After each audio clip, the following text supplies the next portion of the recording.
겨울이면 생강차, 여름이면 냉면 속 생강향. 우린 늘 이 뿌리의 매운 향에 익숙하지만 사실 생강은 단순한 조미료가 아닙니다. 고대인에게는 약이자 부적, 향이자 생명력의 상징이었죠. 오늘은 3000년을 이어온 생강의 놀라운 여정을 함께 들어보세요. 1. 생강의 고향은 인도가 아니다. 많은 사람들이 생강의 원산지를 인도로 알고 있습니다. 하지만 최근 식물학 연구에 따르면 생강은 인도와 중국 남부 그리고 인도네시아 열대지방에 걸친 지역이 원산지로 추정됩니다.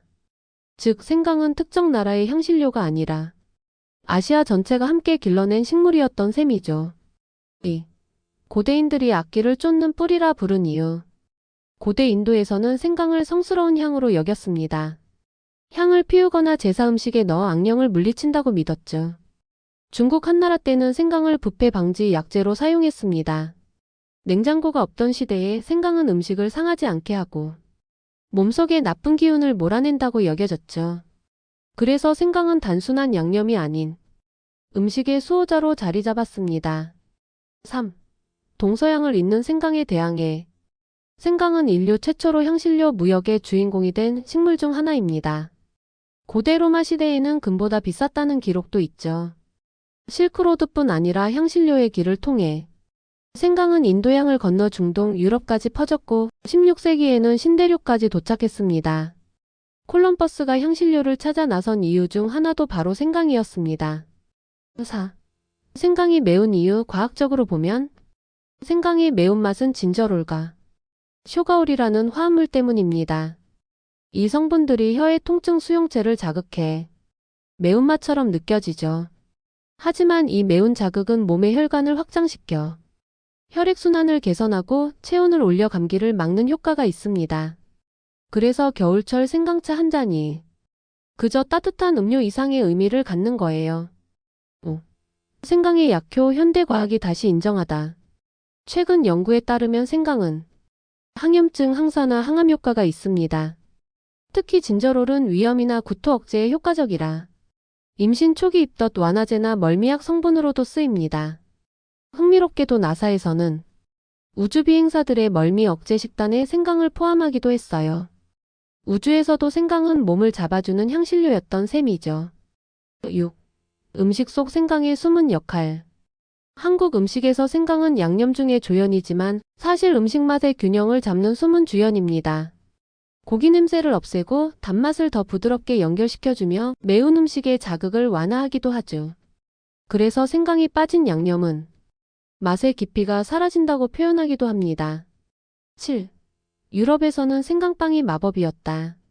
중세 유럽에서는 생강이 너무 귀해서 귀족들만 먹을 수 있는 향신료였습니다. 그 시절 만들어진 음식이 바로 진저브레드입니다. 단순한 쿠키가 아니라 행운과 부의 상징이었죠. 그래서 크리스마스에 생강 쿠키를 굽는 풍습이 남은 겁니다. 좋은 향이 복을 부른다는 믿음 때문이에요. 8. 생강이 불의 식물이라 불리는 이유. 동양 철학에서는 생강을 불의 기운을 품은 뿌리로 봤습니다. 냉한 몸을 데우고 기를 순환시켜 몸속의 불을 다시 피운다고 믿었죠. 그래서 생강은 여성 건강, 냉증, 소화불량에 좋다는 전통 한의학의 원리와도 연결됩니다. 9. 생강을 보관할 때의 비밀. 생강은 상하기 쉬운 식재료지만 공기와 수분을 적절히 조절하면 오래갑니다. 가장 좋은 방법은 생강을 껍질째 씻지 말고 신문지에 싸서 냉장 보관 또는 간 생강을 얼음틀에 얼려두기입니다. 이렇게 하면 향이 날아가지 않고 필요할 때마다 바로 쓸 수 있죠. 작고 동그란 몸, 수천 개의 가시, 그리고 귀여운 코. 누구나 한 번쯤 고슴도치의 모습을 보고 미소를 짓죠. 하지만 이 작은 생명은 단순히 귀여운 동물이 아닙니다. 지구상에서 가장 오래된 생존의 천재 중 하나이자 고대인에게는 지혜와 용기의 상징이었죠. 오늘은 고슴도치의 가시 속에 숨은 놀라운 이야기, 그 미스터리한 진화를 함께 탐험해 볼까요? 1. 고슴도치는 생각보다 오래된 생명체다. 고슴도치는 약 1500만 년 전부터 지구에 존재했습니다. 인류보다 훨씬 오래된 고대 포유류죠. 그들은 공룡이 멸종한 후에도 빙하기와 더운 시기를 번갈아 견뎌내며 지금까지 살아남았습니다. 그 비결은 바로 가시와 적응력, 몸은 작지만 생존력만큼은 사자보다 강한 존재입니다. 2. 고슴도치의 가시는 털이다. 놀랍게도 고슴도치의 가시는 털이 변형된 것입니다. 각질이 단단하게 굳어 생긴 것으로 한 마리당 평균 5,000에서 7,000개의 가시를 가지고 있죠. 이 가시는 사람 머리카락보다 훨씬 가볍고 속이 비어 있어서 부러지지 않고 충격을 흡수합니다. 즉, 고슴도치의 몸은 일종의 자연산 방탄복인 셈이죠. 3. 완벽한 방어 기술 몸 말기. 고슴도치의 가장 큰 특징은 몸을 둥글게 말 수 있다는 것입니다. 이 행동은 단순히 귀여운 제스처가 아니라 살기 위한 생존 전략이죠. 근육을 이용해 온몸에 피부를 당기면 가시가 촘촘하게 세워져 방패처럼 변합니다. 그래서 천적이 접근하면 가시공이 되어 어떤 공격도 통하지 않게 됩니다. 4. 가시에는 독이 없지만 자체 화학무기가 있다. 많은 사람들이 고슴도치의 가시에 독이 있다고 착각하지만 사실 자체적으로 독은 없습니다. 하지만 놀랍게도 고슴도치는 스스로 독을 바르는 행동을 합니다. 이걸 자기 도포라고 부르는데요. 새로운 냄새를 맡으면 침을 섞어 가시에 바릅니다. 학자들은 이 행동이 천적에게 자신의 냄새를 숨기거나 식물 속 독성물질을 이용해 방어력을 높이는 행위라고 분석하죠. 즉, 고슴도치는 천연 화학전 전문가인 셈입니다. 5. 고슴도치는 뛰어난 길찾기 능력을 가졌다. 고슴도치는 시력이 매우 약하지만 대신 후각과 청각이 매우 발달했습니다. 밤에 활동하면서도 냄새와 소리만으로 자신의 집을 정확히 찾아갑니다. 심지어 연구에 따르면 자신이 지나온 경로의 냄새를 기억하고 되짚는 후각 내비게이션 능력도 있다고 합니다. 6. 밤의 사냥꾼 완벽한 곤충 헌터. 고슴도치는 야행성 육식동물입니다. 귀엽게 생겼지만 곤충 지렁이, 달팽이, 심지어 작은 뱀까지 잡아먹습니다. 그들의 혀와 치아는 단단하고 날카로워 곤충의 껍질을 부수는 데 최적화되어 있죠. 그래서 생태계에서는 자연 해충 퇴치 전문가 역할을 합니다. 7. 고슴도치는 겨울잠을 잔다. 고슴도치는 온열동물이지만 추운 계절에는 체온을 섭씨 5도 이하로 낮추고 겨울잠을 잡니다. 그 과정에서 심박수가 분당 300회에서 5회 이하로 줄어듭니다. 이건 거의 의학적 기적 수준의 생명 유지 기술이죠. 이 덕분에 수개월 동안 먹지도 마시지도 않고 겨울을 버틸 수 있습니다. 어둡고 습한 공간, 천년의 시간이 고요히 멈춘 곳. 바로 동굴입니다. 인류의 과거와 신화가 얽힌 이곳에는 아직도 밝혀지지 않은 수많은 비밀이 잠들어 있죠. 오늘은 전 세계의 동굴 속에서 발견된 설명할 수 없는 유물들의 미스터리를 함께 탐험해 보겠습니다. 1. 인류 최초의 갤러리. 라스코 동굴 벽화. 1940년 프랑스의 한 시골 소년이 우연히 발견한 동굴. 그 안에는 무려 1만 7천년 전 구석기 인류가 그린 말, 사슴, 황소의 벽화가 남아 있었습니다. 그림의 색채는 지금도 생생하고 조명장치나 환기시설이 없던 시대에 어떻게 이런 정교한 벽화가 그려졌는지 전문가들도 여전히 의문을 품습니다. 혹시 인간의 기억을 남기기 위한 의식의 공간이 아니었을까요? 2. 고대의 석공 예술. 인도의 엘로라 동굴 사원. 인도 서부의 엘로라 동굴은 인류가 만든 가장 경이로운 석조 유적 중 하나입니다. 특히 카일라사 사원은 8세기에 만들어졌는데 놀랍게도 산 전체를 위에서 아래로 통째로 파내어 조각했습니다. 돌을 한 덩어리로 깎아 만든 이 사원은 현대의 장비로도 재현하기 어렵다고 하죠. 과연 그 시대 사람들은 어떤 기술로 이 작업을 완성했을까요? 일부 학자들은 사라진 고대 문명의 흔적이라고 주장하기도 합니다. 3. 동굴 속 신비한 유물. 크리스털 해골의 전설. 1910년대 중미의 마야 문명 유적 동굴에서 인간의 두개골 모양을 한 수정 해골이 발견됩니다. 이 해골은 한 덩어리의 크리스털로 정교하게 조각되어 있었는데 현대의 레이저 장비로도 재현이 거의 불가능할 정도였죠. 일부는 외계 문명이 남긴 물건이라 주장하고 다른 일부는 고대인의 의식용 유물이라 추정합니다. 하지만 진짜 정체는 아직까지도 풀리지 않았습니다. 4. 불타지 않는 금속. 케이프타운 미스터리 구슬. 남아프리카의 광산 동굴에서 발견된 작은 금속 구슬. 놀랍게도 이 구슬은 지층으로 보아 28억 년 전의 것으로 추정됩니다. 문제는 당시에는 인간이 존재하지 않았다는 사실이죠. 게다가 이 구슬은 정확한 중심선을 따라 가공된 형태를 띠고 있었습니다. 이건 도대체 누가 만든 걸까요? 자연의 장난일까요? 아니면 인류 이전의 어떤 존재의 흔적일까요? 5. 성스러운 장신구. 루리산 금빛 동굴의 발견. 중국 루리산의 깊은 동굴에서 빛나는 금빛 장신구들이 발견되었습니다. 놀라운 건 그 금의 순도가 현대 금보다 높았다는 사실. 고대 중국 문명보다 훨씬 이전의 것으로 추정되며 정확한 제작 기술은 아직 밝혀지지 않았습니다. 이 유물은 단순한 보석이 아니라 하늘의 왕에게 바치는 제물이었다는 전설도 전해지죠. 6. 지하 도시의 수수께끼. 터키 데린쿠유 동굴 도시. 터키의 카파도키아에는 수천 명이 살 수 있는 거대한 지하 도시 데린쿠유가 있습니다. 40m 깊이의 통로, 환기시설, 저장고, 교회까지 완벽히 갖춰져 있죠. 문제는 이 도시가 언제 누가 왜 만들었는지 아무도 모른다는 것. 일부 연구자는 기후 재앙이나 전쟁을 피하기 위한 피난처라고 하지만 다른 이들은 지하 문명과의 연결 통로였다고 말합니다. 7. 인간의 흔적이 아닌 손도장. 아르헨티나 손의 동굴. 남미 아르헨티나의 손의 동굴에는 벽 가득한 수백 개의 손자국이 남아 있습니다. 하지만 흥미로운 점은 그중 일부 손의 길이가 현대 인간보다 길고 손가락이 6개였다는 것. 물론 돌의 균열 때문일 수도 있지만 학자들은 고대 인류 이외의 존재가 남긴 흔적일 가능성도 배제하지 않습니다. 이곳은 마치 인간이 아닌 자의 서명처럼 보이죠. 냉장고 안 서랍 속, 심지어 가방 안에도 하나쯤은 있죠. 바로 플라스틱 용기. 매일 사용하는 이 작은 통 속에는 우리가 모르는 수많은 생활의 비밀과 안전의 함정이 숨어 있습니다. 오늘은 플라스틱 용기를 똑똑하게 그리고 오래 쓰는 실전 꿀팁 7가지를 알려드릴게요. 1. 플라스틱에도 등급이 있다. 용기 밑을 자세히 보면 삼각형 안에 숫자가 적혀 있죠? 그건 바로 재활용 코드, 즉 플라스틱의 등급표예요. 1번 PET. 물병, 일회용 음료 용기. 한 번 쓰고 버려야 해요. 5번 PP. 밀폐용기나 이유식통. 전자레인지 오케이. 7번 기타. 혼합 소재로 만든 제품. 가능하면 피하는 게 좋아요. 이 숫자 하나만 알아도 건강을 지키는 첫걸음을 뗄 수 있답니다.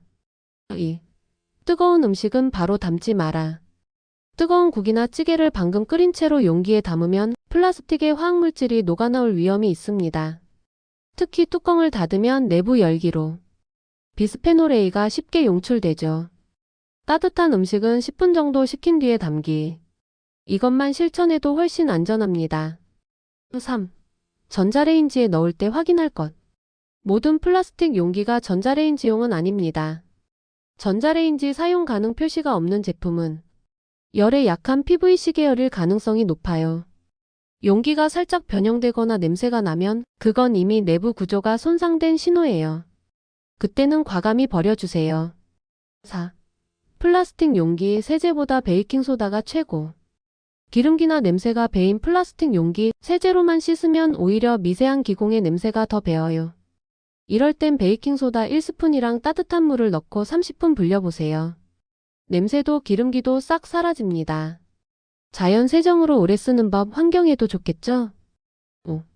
햇볕에 말리면 안 된다. 햇볕에 말리면 살균 되겠지? 아니요. 오히려 플라스틱의 분자 구조가 약해져서 쉽게 깨지고 변색됩니다. 그늘진 곳에서 바람으로 말리거나 행주로 물기를 닦은 뒤 뚜껑을 열어둔 채로 보관하세요. 6. 냉동실 보관 시 주의. 플라스틱은 급격한 온도 변화에 약합니다. 따라서 뜨거운 음식을 바로 냉동하면 금이 갈 수 있어요. 또 일부 재질은 냉동 중에 미세 플라스틱이 생길 수도 있습니다. 냉동용 표시가 있는 용기만 사용하고 되도록 유리 밀폐용기와 병행하면 좋습니다. 7. 냄새가 안 빠질 때는 신문지 트릭. 냄새가 고약하게 뺀 용기에는 신문지를 구겨 넣고 뚜껑을 닫아 하루 두기. 신문지의 잉크 성분이 냄새 입자를 흡착해 깜짝 놀랄 만큼 냄새가 사라집니다. 단 신문은 깨끗한 부분만 쓰세요. 감기 걸릴 때마다 비타민C 챙기시죠? 피부 미백, 피로회복, 노화 방지까지. 비타민C는 마치 만병통치약처럼 알려져 있습니다. 하지만 그 모든 게 사실일까요? 오늘은 우리가 너무 쉽게 믿어버린 비타민C의 진실과 거짓, 그 놀라운 과학 이야기를 시작합니다. 1. 비타민C는 감기를 예방한다. 절반은 거짓. 1970년대 노벨상 수상자 라이너스 폴링이 비타민C는 감기를 예방한다고 주장하면서 전 세계가 들썩였죠. 하지만 이후 수십 년간의 연구 결과 비타민C는 감기를 예방하진 못합니다. 다만 감기에 걸린 후 복용하면 회복 기간을 1일 줄이는 효과는 있어요. 즉 예방약이 아니라 회복 촉진제에 가깝다는 거죠. 2. 하루에 많이 먹을수록 좋다. 완전히 거짓. 비타민C는 수용성 비타민이라 몸에 남지 않고 소변으로 배출됩니다. 그런데 이 말이 많이 먹어도 괜찮다는 뜻은 아닙니다. 실제로 하루 2000mg 이상을 장기간 복용하면 속쓰림, 설사, 신장결석 위험이 증가합니다. 하루 권장량은 약 100mg, 흡연자는 산화 스트레스가 높으니 35mg 정도 더 필요하죠. 즉 오렌지 2개면 충분합니다. 3. 피부 미백에 좋다. 하지만 오해도 많다. 비타민C는 멜라닌 합성을 억제해 피부톤을 밝게 하는 효과가 있습니다. 하지만 이건 기미가 생기기 전에 꾸준히 섭취할 때만 의미가 있어요. 이미 생성된 색소에는 직접적인 미백 효과가 거의 없습니다. 그래서 화장품 속 비타민C는 예방용이지 지우개는 아니죠. 4. 열에 약하다. 맞지만 완전히 사라지진 않는다. 비타민C는 열과 산소에 약한 영양소입니다. 끓이거나 볶으면 손실률이 30에서 50%까지 올라갑니다. 하지만 완전히 사라지진 않아요. 예를 들어 감자나 브로콜리를 살짝 쪄서 먹으면 비타민C 흡수율이 오히려 올라가기도 합니다. 즉 조리법을 잘 쓰면 손실을 최소화할 수 있죠. 5. 합성 비타민C와 천연 비타민C는 다르다. 사실상 동일. 많은 분들이 합성 비타민은 몸에 안 좋아라고 생각하지만 화학적으로 보면 두 성분은 완전히 동일한 분자 구조입니다. 오히려 중요한 건 함께 들어있는 보조 성분이에요. 예를 들어 과일에는 플라보노이드, 섬유질이 함께 들어있어서 흡수율이 높고 체내에서 더 오래 작용합니다. 즉 비타민C 자체는 같지만 음식으로 섭취할 때 효과가 더 부드럽게 나타난다는 거죠. 6. 비타민C는 항산화의 왕이다. 그러나 조건부왕. 비타민C는 대표적인 항산화제로 활성산소를 중화시켜 노화를 늦추는 역할을 합니다. 하지만 체내에 철분이나 구리 이온이 과다할 경우 오히려 활성산소를 만들어내기도 합니다. 즉 비타민C는 양날의 검. 항산화의 왕이 될 수도 산화의 조력자가 될 수도 있죠. 깊은 산골 계곡을 따라 숲길이 이어지는 마을이 있습니다. 그 이름은 마일리. 한자 표기엔 마일리로 되어 있고 그 의미 속에는 말날 마을이 담겨 있죠. 오늘은 마일리라는 이름이 어떻게 붙었고 이 마을이 어떤 길목과 이야기 속에 자리했는지를 조용히 걸으며 풀어보겠습니다. 1. 마일리의 자리와 자연환경. 마일리는 경기도 가평군 조종면 현리에서 동쪽으로 조종천을 건너 신하리를 거쳐 숲 사이 계곡으로 이어지는 마을입니다. 굽이굽이 흐르는 계곡과 숲이 어우러진 풍경 속에서 마을은 길목과 쉼터의 역할을 자연스럽게 맡아왔습니다. 2. 이름의 한자 마일리 해석. 이곳의 지명이 마일리라고 써지는 것은 흥미롭습니다. 말자와 날자, 마을 동네자가 결합되어 있는데 이에 대한 해석은 다양합니다. 예컨대 말이 다니는 날에 쉬던 마을이란 뜻, 말과 해가 어우러진 들판이라는 자연적 언어, 혹은 옛날 말을 쉬게 하고 날이 밝을 때 길을 떠나는 관습이 있었을 가능성. 이처럼 단순한 지명이 아니라 지형과 생활이 얽힌 이야기가 녹아 있습니다. 3. 말과 길목의 상관관계. 우리 주변의 많은 지명에서 말은 중요한 의미를 가집니다. 이 마일리 또한 예전에는 사람이 이동하고 말이 지나가며 쉬던 숲길 또는 들판이었을 수 있어요. 계곡을 따라 만들어진 길, 숲을 뚫고 난 마을 통로. 사람과 말이 오가던 공간이 말이랑 글자와 결합돼 마일리가 되었을 가능성이 높습니다. 4. 날이 담고 있는 의미. 시간과 풍경. 여기서 일자는 단순히 날이란 의미뿐 아니라 햇빛, 새벽, 아침길의 뜻이 함축돼 있습니다. 즉 마을이 아침 해가 들기 전 또는 햇살이 드는 들판에 위치했다는 의미일 수 있어요. 흔히 동쪽으로 향한 계곡이나 들판은 아침 햇살과 연결돼 지명이 생기곤 했죠. 5. 마일리 속 전승과 주민 이야기. 마을 주민 또는 향토사 연구자들의 기록에 따르면 마일리 일대는 예전에 숲속이 깊고 물길이 많아 사람들이 계절마다 나무와 물을 이용해 생활하던 공간이었다고 합니다.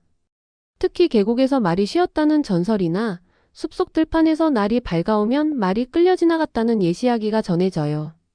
그런 이야기들이 말날 마을이라는 조합으로 지명에 녹아든 것이죠. 6. 이름이 마을에 주는 정체성과 가치. 오늘날 마일리는 도시화 속에서도 숲길, 계곡, 자연이 살아있는 마을로 인식됩니다. 그런데 지명의 뿌리를 보면 단순히 조용한 마을이 아니라 사람과 동물이 지나가고 햇살이 들고 시간이 머무는 공간이라는 의미가 숨어 있어요. 이런 이름 덕분에 마일리는 주민들에게 정체성을 주고 또 방문객에게는 발길 머무를 가치가 생깁니다. 7. 우리가 놓치기 쉬운 지명 속의 이야기. 보통 우리는 지명을 듣고 그냥 지나칩니다. 하지만 마일리 같은 이름을 보자면 그 안에는 길, 말, 시간, 숲 등의 요소가 교차해요. 즉 마을 이름은 자연, 생활, 역사의 결합이라는 사실이죠. 다음에 마일리를 지나갈 때 숲길의 곡선, 계곡의 물소리, 아침 햇살을 한번 마음속으로 떠올려 보세요. 구독과 좋아요 부탁드려요.